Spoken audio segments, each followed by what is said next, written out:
एक गांव में सचिन अपने माता पिता के साथ रहता था।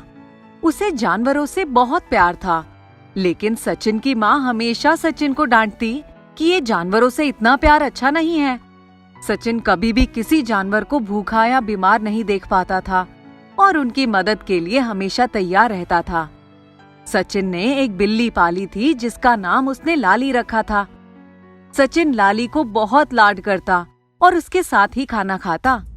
सचिन जहाँ भी जाता उस बिल्ली को साथ लेकर जाता। सचिन की माँ हमेशा कहती कि बिल्ली धोखेबाज होती है, उससे दूर रहा करो, लेकिन सचिन नहीं मानता। बिल्ली बहुत तेज और चालाक होती है और किसी भी मुसीबत को बहुत जल्दी भांप लेती है और ईमानदार भी बहुत थी। सचिन जितना लाड लाली को करता है उतना ही लाड लाली भी सचिन को करती है। एक दिन सचिन के स्कूल का टूर जाने वाला था। अब सचिन बहुत चिंता में पड़ गया। मैं लाली को कहाँ छोड़ूं? घर में तो माँ उसे खाना भी नहीं देंगी और साथ लेकर जाऊंगा तो टीचर गुस्सा होंगे। बहुत सोचने के बाद एक काम करता हूँ, इसको अपने बैग में छुपा लेता हूँ, ऐसे किसी को पता भी नहीं चलेगा। और सचिन उस लाली को बैग में छुपा लेता है और लाली को कहता है, लाली म्याऊं म्याऊं मत करना, अगर भूख लगे तो चुपके से मुझे हाथ मार देना। लाली बहुत समझदार रहती है और सचिन की बात को समझ जाती है। अब सचिन टूर पर जाने के लिए तैयार हो जाता है। तभी माँ पूछती है, सचिन बेटा तुमने लाली को कहाँ रखा है? माँ मैंने उसको राहुल के घर छोड़ दिया है, जब मैं टूर से वापस आ जाऊंगा तो ले आऊंगा। अच्छा हुआ। चलो माँ अब मैं चलता हूँ।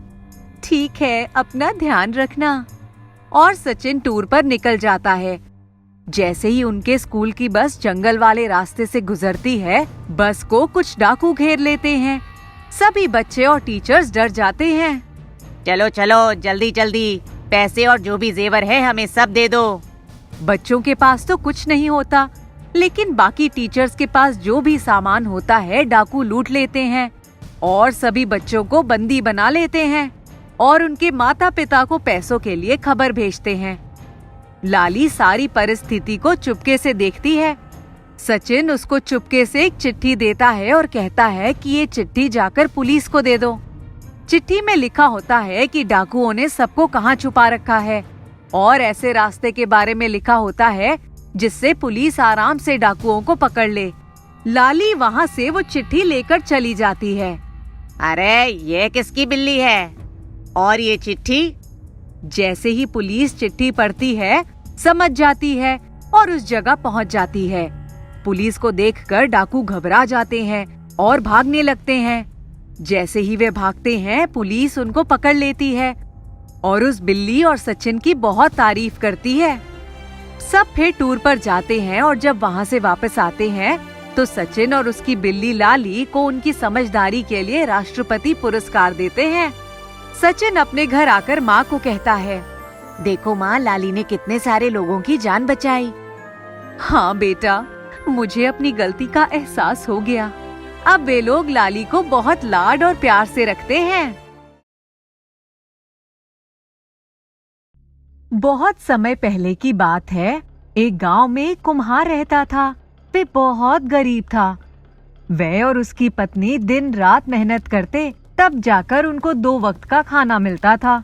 उनकी एक बेटी थी जिसका नाम था मधुलिका। वे बहुत सुंदर और बुद्धिमान थी। जब वह 14 साल की हुई तब उसने अपने पिता से कहा, पिताजी हम दिन रात इतनी मेहनत करते हैं, फिर भी हम 2 वक्त की रोटी नहीं जुटा पाते। उसके पिता ने कहा, बेटी हमारा ये खानदानी पेशा है, हम इसको छोड़कर दूसरा कोई काम भी नहीं जानते, हमारे पास कोई दूसरा उपाय भी नहीं है। मधुलिका को बचपन से ही रंगों का बड़ा शौक था। वे अपनी माँ के काम में हाथ बटाती, घर के सारे काम खत्म करके अपने पिता के बनाए हुए मिट्टी के बर्तनों पर सुंदर पौधे, पेड़, फूलों, पक्षियों, यहाँ तक कि अपनी माँ की तस्वीरें भी बनाया करती और वो बर्तन बाजार में अच्छे दामों में बिक जाते। उनकी घर की दशा में थोड़ा सुधार आया था। एक दिन उस नगर के राजकुमार की नजर एक घड़े पर बनी मधुलिका की तस्वीर पर पड़ी। तब से वह उस तस्वीर वाली लड़की को हर जगह ढूंढने की कोशिश करने लगा। एक दिन मधुलिका नदी के पास बर्तन बनाने के लिए मिट्टी लेने गई थी। वे किनारे पर बैठी थी और तभी उसने देखा एक सुनहरी मछली ऊपर से उसके पास आकर गिरी और मछली छटपटाने लगी। मधुलिका ने उसको हाथों में उठा लिया। मछली ने कहा, मुझे पानी में डाल दो। मधुलिका बोली, इतनी प्यारी मछली को मैं कैसे पानी में डाल सकती हूँ?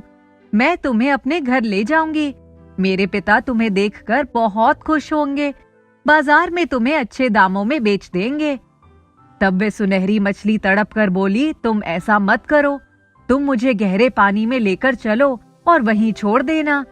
असल में मैं एक परी हूँ। आज ही रात को मेरा समय पूरा हो जाएगा और मैं परी लोक चली जाऊंगी। लेकिन सुबह ही एक चील ने झपट्टा मारकर मुझे यहाँ गिरा दिया। मधुलिका को उसकी बातों पर विश्वास नहीं हो रहा था, लेकिन फिर भी वे उसे हाथ में लेकर नदी में उतर गई। नदी में तैरते हुए जब वह गहरी नदी में पहुंची, तब उसने सुनहरी मछली को छोड़ दिया और वे जैसे ही नदी के बाहर आई, उसने देखा कि उसके शरीर पर सुंदर आभूषण और सुंदर कपड़े थे। ये सब देखकर वे आश्चर्यचकित हो गई। उसने नदी के किनारे बैठकर मछली को पुकारा। सुनहरी मछली ने पानी में से अपना सर निकाला और बोली, बोलो क्या हुआ? मधुलिका ने कहा, ये सब क्या है? तब वह बोली, तुमने मुझे गहरे पानी में डालकर मुझ पर बहुत बड़ा उपकार किया है। अब तुम्हारे जीवन में सुख का समय आ गया है, इसलिए तुम चिंता मत करो और अपने घर जाओ। जब भी तुम्हें मेरी जरूरत होगी तुम मुझे याद कर लेना। मधुलिका बहुत खुश हुई। जब वे अपने घर जा रही थी, तभी रास्ते में उसे नगर का राजकुमार और उनके कुछ सिपाही आते हुए दिखे। राजकुमार की नजर जैसे ही मधुलिका पर पड़ी, वे उसे एक टक देखता ही रह गया। वे तुरंत घोड़े से उतरा और मधुलिका के पास गया। उसने कहा, मैं तुम्हें कब से ढूंढ रहा था। मैं तुमसे शादी करना चाहता हूँ। मधुलिका ने कहा, हम लोग बहुत गरीब हैं। तब वे बोला, मुझे उससे कुछ नहीं लेना देना है, मेरे पास बहुत कुछ है। मधुलिका ने कहा, इसके लिए तुम्हें मेरे माता पिता से मिलना होगा। राजकुमार उसके घर गया। कुम्हार अपनी बेटी को इस रूप में देखकर हैरान रह गया और जब उसने ये सुना कि राजकुमार उसकी बेटी से विवाह करना चाहता है, तो वे बहुत ही खुश हुआ। राजकुमार जब मधुलिका को महल में लेकर गया और उसने सारी बात बताई, तब राजा ने बड़ी धूमधाम से राजकुमार का विवाह मधुलिका के साथ कर दिया। बहुत बड़ी दावत दी गई, सभी को बुलाया गया। मधुलिका सुनहरी परी को बुलाना नहीं भूली, लेकिन उनके एक मंत्री को ये बात फूटी आंखों नहीं सुहा रही थी, क्योंकि उसने सोचा था कि वे अपनी जिद्दी और अड़ियल बेटी की राजकुमार से शादी करके उसको महारानी बनाएगा। वे रोज कोई ना कोई बहाना ढूंढता था कि किस तरह से कुम्हार की बेटी को राजकुमार से दूर कर दे। शादी के कुछ दिनों बाद जब मधुलिका ने ये खुशखबरी सुनाई कि वे माँ बनने वाली है, तब महल में खुशियां मनाई गई, लेकिन मंत्री के तन बदन में आग लग गई। वह सारे प्रयास करके थक गया था, लेकिन अपने मकसद में कामयाब नहीं हो पा रहा था। अब उसने एक आखिरी उपाय सोचा। जिस दिन मधुलिका बच्चे को जन्म देने वाली थी, मंत्री तो इसी ताक में था कि उसने मधुलिका की दासी को सोने चांदी का लालच दिया और कहा, अगर तुम ये बात किसी को बताओगी तो मैं तुम्हें जान से मार डालूंगा। उसने कहा, जब मधुलिका बच्चे को जन्म देगी तो तुम उसकी जगह पर मेमना रख देना और कह देना कि उसने एक मेमने को जन्म दिया है। उस बच्चे को लेकर चुपके से मेरे पास आ जाना, कोई देखने ना पाए। दासी ने डर के मारे ऐसा ही किया। राजकुमार को जब ये पता चला कि उसकी बेटी ने बच्चे की जगह एक मेमने को जन्म दिया है, तो वह बहुत दुखी हुआ।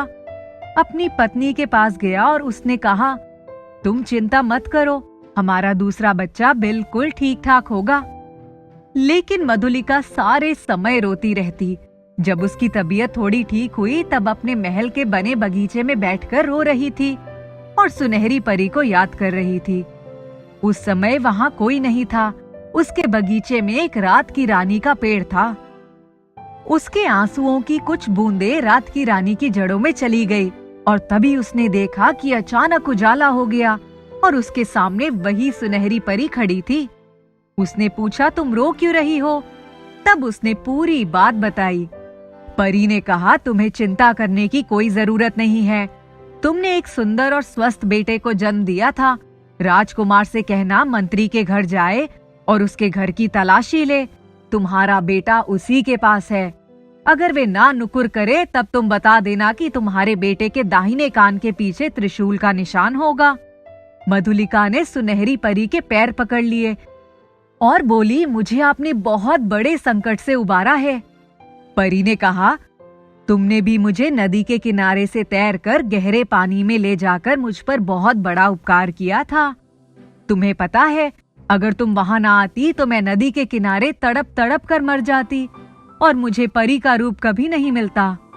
तुम जाओ और अपने बेटे से मिलो, वे तुम्हें जीवन की सारी खुशियां देगा। अब तुम्हारे जीवन में कोई कष्ट नहीं आएगा। मधुलिका भागते हुए राजकुमार के पास गई और बोली, राजकुमार, मुझे आपसे कुछ कहना है। क्या बात है? उसने कहा, आप मंत्री के घर की तलाशी लीजिए, मेरा बेटा उन्हीं के पास है। राजकुमार चौंक गया और बोला, तुम ये क्या कह रही हो? तब मधुलिका ने कहा, हाँ, मेरे बेटे के दाहिने कान के पीछे एक त्रिशूल का निशान बना है जो जन्मजात है। राजकुमार को ये सुनकर बहुत अटपटा लगा। उसने राजकुमारी की बात मानकर मंत्री के घर की तलाशी ली। तब उसने देखा कि मंत्री ने बच्चे को एक अंधेरे कमरे में एक बिस्तर पर लावारिस की तरह रखा हुआ था। जब उसके कान के पीछे देखा तो वाकई त्रिशूल का निशान था। राजकुमार ने उसको उठाकर गले से लगा लिया। मधुलिका तो बच्चे को सीने से चिपकाकर रोए जा रही थी। राजा ने तुरंत मंत्री को कारावास में डलवा दिया। सब खुशी खुशी रहने लगे।